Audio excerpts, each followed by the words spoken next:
Shalom. We'll get started here in just a few moments. Exodus 3.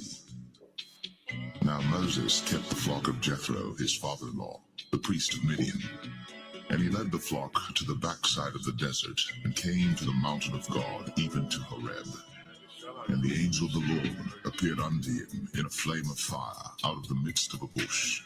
And he looked, and behold, the bush burned with fire, and the bush was not consumed. And Moses said, I will now turn aside and see this great sight, why the bush is not burnt. And when the Lord saw that he turned aside to see, God called unto him out of the midst of the bush, and said, Moses, Moses. And he said, Here am I. And he said, Draw not nigh hither, put off thy shoes from off thy feet, for the place whereon thou standest is holy ground. Moreover, he said, I am the God of thy father, the God of Abraham, the God of Isaac, and the God of Jacob. And Moses hid his face. He was afraid to look upon God. And the Lord said, I have surely seen the affliction of my people which are in Egypt, and have heard their cry by reason of their taskmasters. For I know their sorrows, and I am come down to deliver them out of the hand of the Egyptians, and to bring them up out of that land unto a good land, and a large, unto a land flowing with milk and honey, unto the place of the Canaanites, and the Hittites, and the Amorites, and the Perizzites, and the Hivites, and the Jebusites. Now therefore, behold, the cry of the children of Israel is come unto me, and I have also seen the oppression wherewith the Egyptians oppress them. Come now therefore, and I will send thee unto Pharaoh, that thou mayest bring forth my people, the children of Israel, out of Egypt. And Moses said unto God, Who am I that I should go unto Pharaoh, and that I should bring forth the children of Israel out of Egypt? And he said, Certainly I will be with thee, and this shall be a token unto thee, that I have sent thee. When thou hast brought forth the people out of Egypt, ye shall serve God upon this mountain.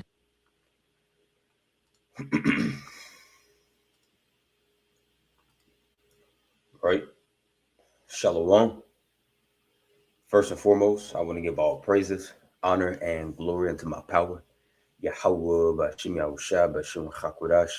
That's all praises to the Heavenly Father. His true name in the Hebrew is Yahweh. In his son's name, who the word in the God Jesus Christ, real name in the Hebrew is Yahushua. Also give a praises, honor, and glory to the Yahweh Kakodash, the Holy Spirit, which is the force and entity that makes this edification possible. I want to say shalom to all you sincere hearted Akim, walk that you brothers and sisters make your bodies live a sacrifice on a daily basis in this wicked and adulterous generation. Also want to give double honors unto my beloved apostles and elders of great millstone who taught me this truth and who rule well. And I'm the brother Osmo Wath here from Great Millstone Dallas Camp, coming back this morning through the spirit and power of Yahweh Shema Shah to do a quick lesson. And Lord's will, this lesson be found edifying unto the elect of the nation of Israel, as well as glorified unto the names of my power, Yahweh Bashim Shah. And I want to get into the topic at hand. As you can read the title of the lesson, it says, The writing is on the wall. Signs and tokens. This age is at an end. All right. The writing is on the wall. Signs and tokens at this age is at an end. Or at the end. Okay. Because when we speak about the end, all right, the end of the world, okay, well, you can't speak about the end of the world or the end of the age, okay, because when you go, there's different meanings for the word world, all right, when you go into in the Greek. Let me grab this real quick. 6 T. All right, because the planet, okay, was created to be inhabited. Let's grab that. Ecclesiastes 1:4. Okay. Scriptures that we get all the time. All right, but it's foundational. Okay. To know and understand these things, because what we are heralding to come, okay, is righteousness to be established on the earth. As we are to pray, that the Father's will be done on earth as it is in heaven. And that's going to ultimately happen by Yahweh sending forth his only begotten son, okay, Yahweh Shah, to set up the throne of David on the earth. All right. And the governing body of the nation of Israel, starting with 144,000, all right, they're going to take over this planet in righteousness.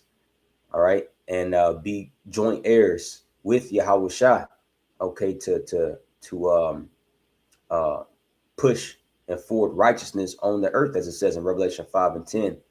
For we shall reign on the earth. Let's get that, Revelation 5 and 10. I don't have any set scriptures, in mind, just, floating in the spirit. But I want to get into these wars, rumors of wars, okay, earthquakes in diverse places to let us know, man, hey, that the words of Yahweh Bashmal Shah is faithful and true. And everybody's talking about the Bible, okay? Even scoffers talking about the Bible, okay? The scoffers are fucking locked in, bro. They are locked in on the comment board. They're locked in on the video. They're going live. They're going live because, hey, we at the time now, man, to where, all right, everybody's philosophies and ways of life, okay, and what they believe in is being put to the test. And you people ain't got it. So you're trying to come, to the apostles, bishops, elders, and brothers, platforms, ultimately this ministry, you're trying to come up to this ministry to get your own oil. But no, you're trying to get at some of our, so like you're trying to get some of our oil. Okay, but what do Yahweh Shah say in that parable in Matthew 25? It says, go get your own oil. All right, lest we don't have enough for ourselves, man. See that? Revelation 5 and 10. And let's start at verse 9. And they sung a new song, saying, thou art worthy to take the book and to open the seals thereof. All right, and the seals have been opened, man. Okay, this is why we're able to go into, all these prophecies, man. The book of Revelation, which you ask, average, well, not just an average, but any so-called Christian pastor, anybody that claims to believe in the Bible, and you ask them to break down Revelation from chapter 1 all the way to chapter 22, they're going to say, oh, well, we don't know. It's sealed. Nobody knows yet. You see, that's not true. Okay, we're reading it right here. Okay, Yahweh Shah, he was worthy, says, thou art worthy to take the book. What book? The Bible. Okay, the collection of, these books. That's what that word Bible means. It means collection of books.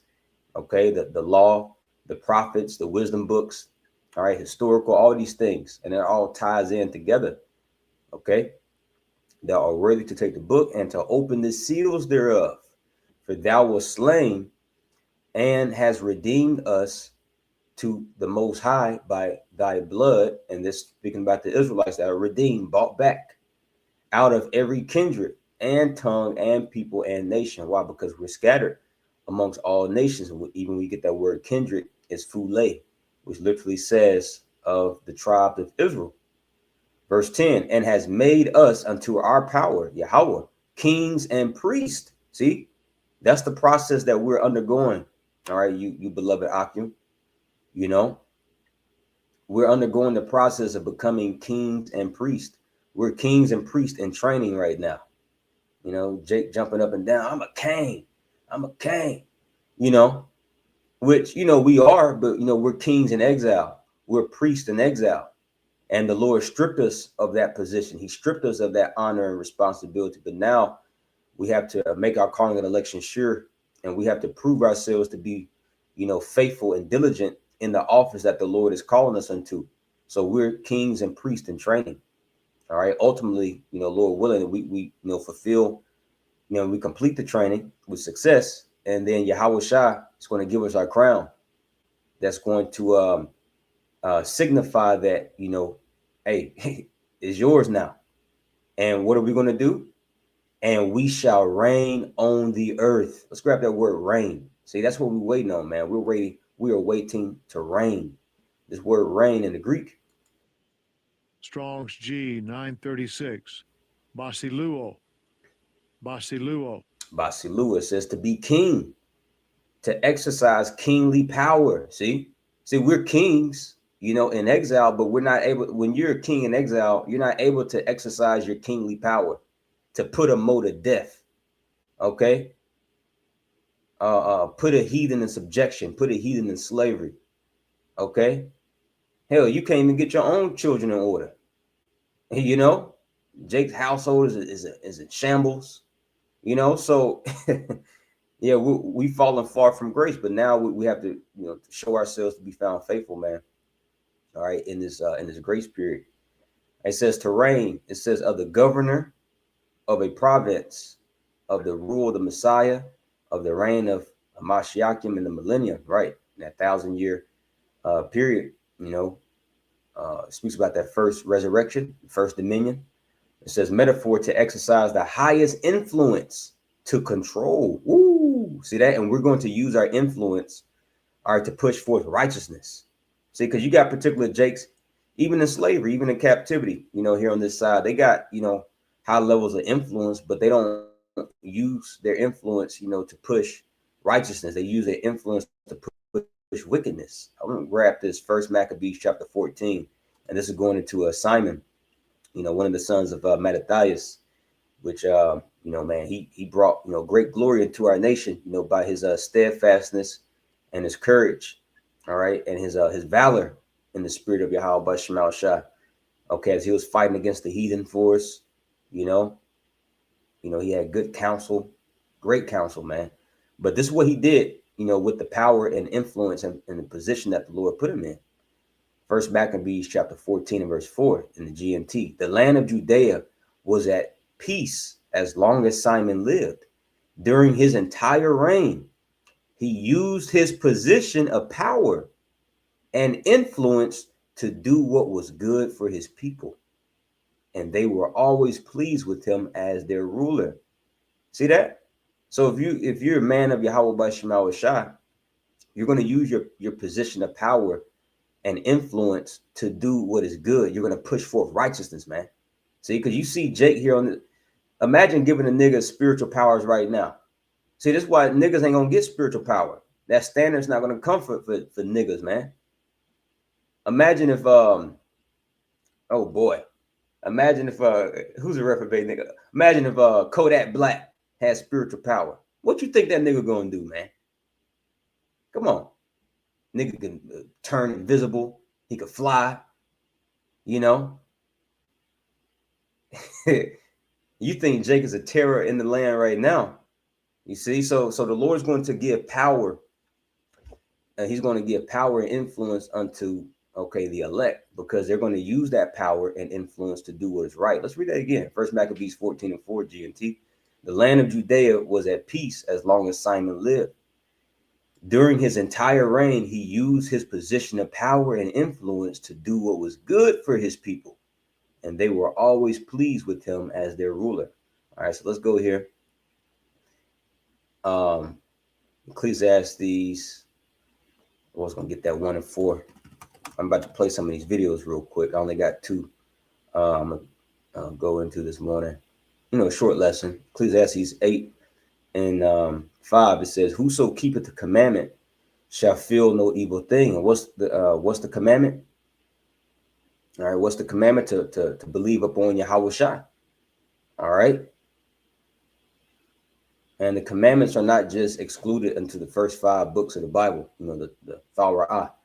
Okay, ultimately, the commandment is to stand stiffly for the Lamb. All right, even if that means laying your life down physically. Okay, because the Lord is about to put the whole world in something called the hour of temptation, which that has everything to do with the temptation or the tempting of receiving that chip. Okay, to see who wants to save their life here. All right. So in order to keep the commandment in its fullness, you're going to have to stand. We are going to have to stand stiffly, for the names of Yahweh Bashemal Shah. All right. Ecclesiastes 8 and 5. Whoso keepeth the commandment shall feel no evil thing. And a wise man's heart, meaning your mind, discerneth both time and judgment. See that? So if you're wise, you will be able to discern what time you're in. See? This word time in the Hebrew, Strong's H 6256, Ayath. It says time of an event. And what's the event that that we're expecting and looking for? Yahweh Shah to come back, man. And we don't know the exact day. all right, time and hour. But he has given us clues as into when he'll come back, and that's why we measure the times diligently. All right. He speaks about wars and rumors of wars, famines in diverse places, earthquakes in diverse places, nation against nation, kingdom against kingdom. All right. Um, so I want to go ahead and play this real quick. And we told you, man, that this so-called ceasefire negotiation, it was all smoke and mirrors, more propaganda, to distract the people, to try to keep the people at bay. All right. And also you got to remember that the midterm elections are, around the corner. So, that shit was all political theater, man. All right. But this is off of Fox News, which, take it for what it's worth. All right. But you can't, nobody can deny, what's actually happening, over there in the Middle East, because this is all prophecy. This is Fox News. It says just in. It says Iran reconstituted air defense missile systems, U.S. officials say. All right, so fair use, fair use. I do not own the rights to this video. This is for educational purposes only. Fair use. The fragile U.S.-Iran ceasefire is under strain this morning as American forces launch retaliatory strikes near the Strait of Hormuz. And President Trump is now warning that the U.S. may have to finish what they started if Iran continues to strike. Madeline Rivera is live in Washington with those details. Madeline? Hi, good morning. U.S. officials say Iran had a chance to stop shooting, and they did not take it. Instead, they attacked another ship Saturday morning, a Panama-flagged tanker traveling through the Strait of Hormuz. As a result, CENTCOM says U.S. military aircraft targeted Iranian military surveillance infrastructure, communication systems, air defense sites, drone storage facilities, and mine layer capabilities. Commercial vessel transits through the Strait of Hormuz continue. U.S. forces remain vigilant, lethal, and ready. A senior U.S. official tells our Jennifer Griffin the strikes were larger than the ones the U.S. forces carried out on Friday, but they had to hit areas where Iran has regrouped some military assets. An official tells Jennifer, in the time since the ceasefire on April 7th, Iran has reconstituted thus the targets around the Strait of Hormuz. There's a lot that is damaged, a lot, but they move things around. Iran, in retaliation, launched missiles and drones on U.S. military sites in Kuwait and Bahrain. They're promising more action if the tit-for-tat continues. Mm-hmm. And give me 1 second, maybe like 2 or 3 minutes, Bubba Kashai, and I'll be right back.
All right.